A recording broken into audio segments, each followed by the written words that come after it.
I feel that Bernie and Max, warts and all, are still powerful, and they have vision for the future. Dan Gurney raced against nearly every legend of Formula One's golden age: Moss, Clark, Brabham, Fangio's shadow, Phil Hill. He built his own car, won in it, and earned respect few Americans ever did.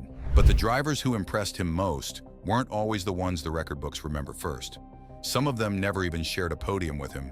What connected all five was something Gurney valued more than lap times: the way each man carried himself, on and off the track, long after the checkered flag came down. 5.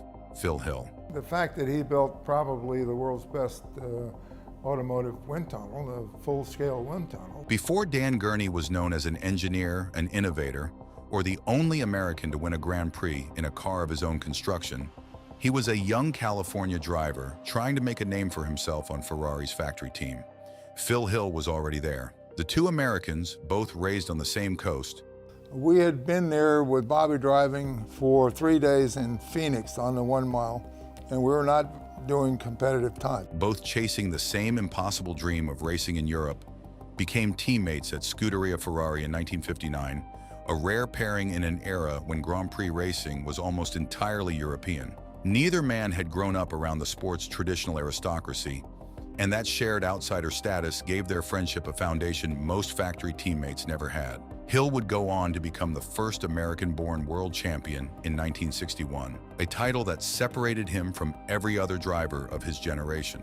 But what Gurney respected about Hill went beyond the trophy. Those who knew both men described them the same way: humble, gracious, entirely without the ego that often came with success at that level. They weren't loud rivals fighting for the same spotlight. They were two Americans who had arrived in a foreign sport, on foreign terms, and figured out how to belong there together. That quiet solidarity mattered more to Gurney than any single race result ever could. Their friendship outlasted their careers by decades. When Hill died in 2008, Gurney's own racing team, All American Racers, issued a tribute calling him our good friend, competitor, and teammate, a description that captured exactly what the relationship had always been. Not simply two men who happened to share a garage, but two men who never stopped being in each other's corner, long after the stopwatches went quiet. What made Hill significant to Gurney wasn't a singular race or a single dramatic moment.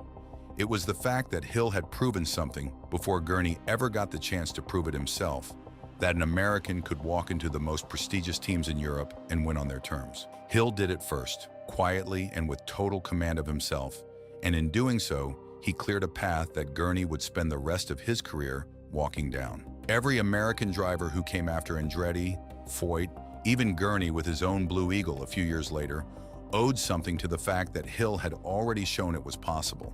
Gurney rarely talked about Hill in terms of speed or statistics. He talked about him the way you talk about someone who was there at the beginning, who made the impossible feel a little less impossible simply by doing it first. It was a debt Gurney never stopped acknowledging, even decades after both men had left the cockpit for good. 4. Jack Brabham. To the moon, practically, and the fact that he pulled it off is, that did a great deal for me. By 1962, Dan Gurney needed a new team. Porsche was pulling out of Formula One, and Gurney, still building his reputation, became a free agent at exactly the moment Jack Brabham was assembling his own outfit. Brabham made the approach himself. He liked what he saw in the young American, talented, unpretentious, and not particularly expensive, as Brabham later admitted in his own memoir. Gurney accepted, and from 1963 to 1965, the two men were teammates, sharing a garage during one of the most competitive stretches of the sport's early history. I asked him if we could come up, do we have any scrap aluminum, we can make a 90-degree bend on it.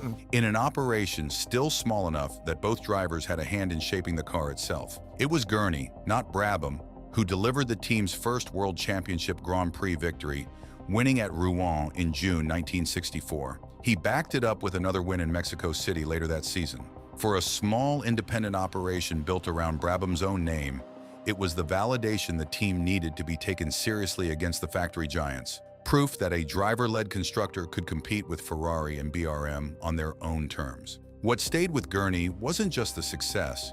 It was Brabham himself, a driver-constructor, who had already proven, a few years earlier, that a man could win a world championship in a car bearing his own name. When Gurney was later asked to compare the era's top competitors, he placed Brabham in the highest company he knew. He put him on a par with Stirling Moss, a comparison Gurney did not offer lightly. Between the two, Gurney said, most competitors believed Moss carried the slightly greater talent, but Brabham was, in his words, hard to beat. He won plenty of races and championships and knew exactly how to get a car and himself to the finish. Their relationship never faded after Gurney left to build his own team in 1966. Following the trail Brabham had blazed as a driver-constructor, the two men stayed in touch for the rest of Brabham's life, trading notes on cars and engines long after either man had a reason to. When Brabham died in 2014, Gurney wrote that a motor racing giant had left the planet, adding that only 3 men in the sport's history had ever won races in cars built under their own name, and that Brabham, having done it while also winning a world championship, would remain in a class by himself. 3. Juan Manuel Fangio. Involving American technology, a very important thing. I have great confidence in the team that he's putting together. Dan Gurney never raced against Juan Manuel Fangio. By the time Gurney made his Formula One debut with Ferrari in 1959, Fangio had already retired, having won his 5th and final world championship 2 years earlier at the age of 46. There was no shared podium, no head-to-head battle on a wet circuit, nothing Gurney could point to as a personal memory of racing him. And yet Fangio's presence hung over every season Gurney competed in. The way a founding figure hangs over anyone who arrives after the foundation has already been laid felt everywhere, confronted nowhere. Fangio's numbers alone explained why. He won roughly 46% of the Grand Prix races he entered, a win rate no driver before or since has matched. He took 5 world championships across 4 different manufacturers, a level of adaptability that impressed rivals as much as his outright speed did.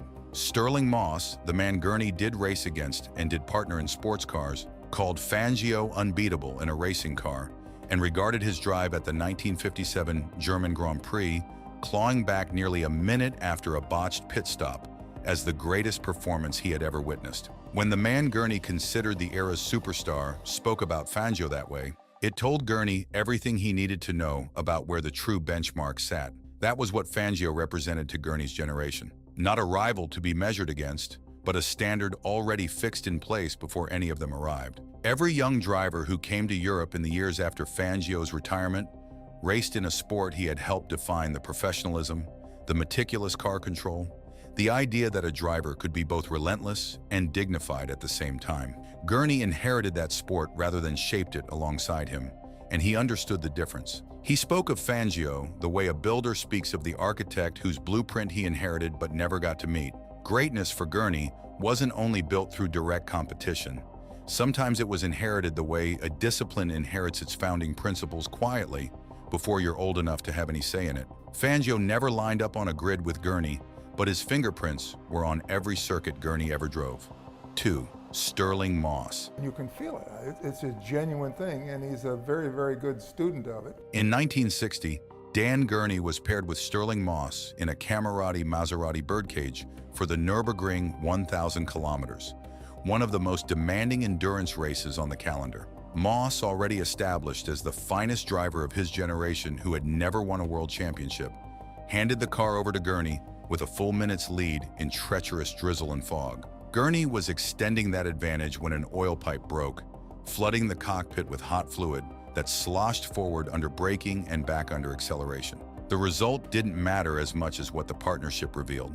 Moss later said that, alongside Fangio, Gurney was the best co-driver he ever had, praise Moss rarely handed out to anyone. Gurney returned the compliment without hesitation and without qualification. Moss, he said, was the superstar, without any question. When Gurney wasn't racing himself, he would go out to the fence and simply watch how Moss drove, studying him the way a student studies a master. Sharing a cockpit with him, Gurney said, was a huge privilege, a way of finding out exactly how you measured up against the best driver of your time. What set Moss apart in Gurney's eyes wasn't a title, since Moss famously never won the world championship despite finishing runner-up 4 times. It was something closer to pure craft, the sense that Moss extracted more from a car, in more categories, against more competition than almost anyone else on the grid. Tony Brooks, who partnered both men at different points, said Moss's brilliance was that he could already outdrive even Fangio in a sports car, while Fangio still had the edge in a Grand Prix machine. That kind of versatility, spanning categories most drivers never bothered to master, was exactly the quality Gurney valued most in his own career, and the quality he later tried to build into his own resume across F1, Indy, NASCAR, and Le Mans. The two men's paths crossed constantly through the early 1960s, on the same grids, in the same sports car fields, chasing the same handful of victories. Gurney never needed statistics to explain what Moss meant to him. He needed only to describe what it felt like to stand at the fence and watch him drive, and to know, every time he got back in a car after that, exactly what standard he was chasing. 1. Jim Clark. The two men first shared a grid at East London in December 1963, Gurney's debut championship Grand Prix for Brabham. He started from the front row, set a new lap record, and finished second, beaten only by Jim Clark, whose Lotus was, by then, close to unbeatable. Losing to Clark that day carried no shame in it. Almost everyone lost to Clark that year, but it marked the beginning of a rivalry that would define both men's careers for the rest of the decade, first as competitors on the Grand Prix circuit and later as teammates, when Clark brought Gurney's input to help convince Lotus to enter the Indianapolis 500 in 1965. A race they won together, cementing a partnership that crossed continents and categories. What passed between them on track was mutual respect, built through proximity, two drivers who pushed each other hard enough that both came away better for it. Clark's aversion to Spa-Francorchamps, a circuit he found dangerous in the extreme after watching a rival killed there in his second Grand Prix, never stopped him from winning there 4 years running. Gurney was one of the few drivers capable of matching him at that pace, and Clark, by every account of those who knew him, understood exactly how rare that was. The clearest evidence of what Gurney meant to Clark came not from a race, but from a funeral. In April 1968, Clark was killed in a Formula 2 crash at Hockenheim. At the service, Clark's father pulled Gurney aside, away from the rest of the mourners, and told him something he had never said publicly, that his son had considered Gurney the only driver he had ever truly feared on a racetrack. Gurney later described it as the greatest compliment he was ever paid, and he was in tears when he heard it. Those close to both men insisted it had nothing to do with equipment or circumstance. It was about raw ability, competitiveness, skill, and artistry, measured pound for pound against a driver Clark rated above nearly everyone else in the sport.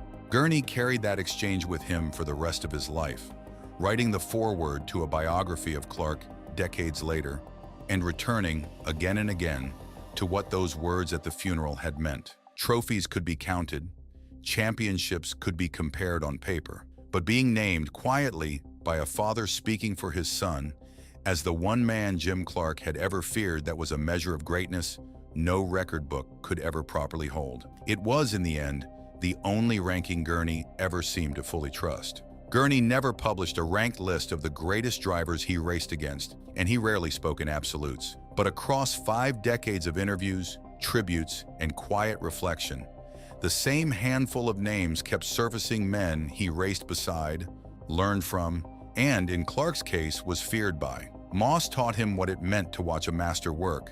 Brabham taught him what it meant to build something that outlasted a single career. Fangio set a standard before Gurney ever got the chance to chase it.